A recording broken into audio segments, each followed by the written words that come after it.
ప్రైస్లాడండి. అందరూ బాగున్నారా? మీ కొరకు ప్రత్యేక ప్రార్థనలు చేయబడుతున్నాయి. గర్భఫలం విషయంలో, అనారోగ్య విషయంలో, అప్పుల విషయంలో, కుటుంబ సమాధాన విషయంలో, వ్యసనాల పాలైంటే విడుదల పొందుకునే విషయంలో ప్రతి ఒక్కరి గురించి ప్రత్యేక ప్రార్థనలు చేయబడుతున్నాయండి. ఈ దిన వాగ్దానం చూద్దాం. యెషయా గ్రంథము 43వ అధ్యాయము 19వ వచనం. ఇదిగో నేనొక నూతన క్రియ చేయుచున్నాను, ఇప్పుడే అది మొలుచును, మీరు దాన్ని ఆలోచింపరా? నేను అరణ్యములో త్రోవ కలగ చేయుచున్నాను, ఎడారిలో నదులు పారింప చేయుచున్నాను. ఇది వాగ్దానం ప్రతి ఒక్క బిడ్డ పట్ల నెరవేర్చబడును గాక. ఆమేన్. ఈ రోజున నీ పట్ల ఒక నూతన పని చేద్దాం అనుకుంటున్నాడు. నూతన క్రియ చేయబోతున్నాడు ఆయన. ఈ రోజున నిన్ను ఉన్నతంగా నిలబెడదామని ఒక ప్రణాళిక ఉంది ఆయనకి. ఆ పని చేద్దాం అనుకుంటున్నాడు, కానీ నువ్వేమో జరిగిపోయిన వాటినే ఆలోచిస్తున్నావు. నేను ఒకప్పుడు అలాంటి వాడిని కదా, ఒకప్పుడు నేను ఇలాంటి వాడిని కదా, నా పట్ల ఏం చేస్తాడులే అని జరిగిపోయినవి తలంచుకుంటున్నావా? జరిగిపోయిన సంఘటనలు తలంచుకొని బాధపడుతున్నావు. ఈ రోజున ఆయన నూతన క్రియ చేద్దాం అనుకుంటున్నాడు.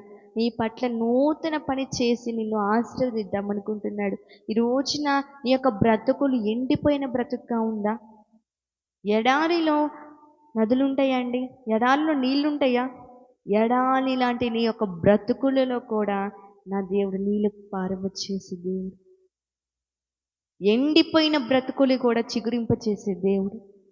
బాధపడు మాకు, మునుపటి అన్ని తలంచుకొని బాధపడ మాకు. నూతన పని చేయబోతున్నాడు. అది ఇప్పుడే మొలుస్తుంది. కొన్ని నిమిషాల్లో, కొన్ని రోజులు, కొన్ని క్షణాల్లోనే నీ పట్ల నూతన క్రియ చేయబోతున్నాడు. అంతేగాని జరిగిపోయి ఆలోచించుకుంటూ బాధపడుతూ టైం వేస్ట్ చేయడం కంటే మనం ఏమీ చేయలేం. ఆ టైంలో నువ్వు ప్రార్థన చేయి. ఒక్కసారి ప్రార్థించు. మునిపటి అన్ని జ్ఞాపకం చేసుకోక ప్రార్థించు. నీ పట్ల నూతన క్రియ చేస్తాడు. నూతన క్రియ చేస్తాడు. నేను అరణ్యంలో త్రోవ కలగ చేయుచున్నాను, ఎడారిలో నదులు చేయుచున్నాను. ఈ ఎడారి లాంటి బ్రతుకును కూడా ఆయన నీటి జలముతో నింపుదాం అనుకుంటున్నాడు. ఎండిపోయిన నీ బ్రతుకును కూడా చిగురింప చేస్తాడు.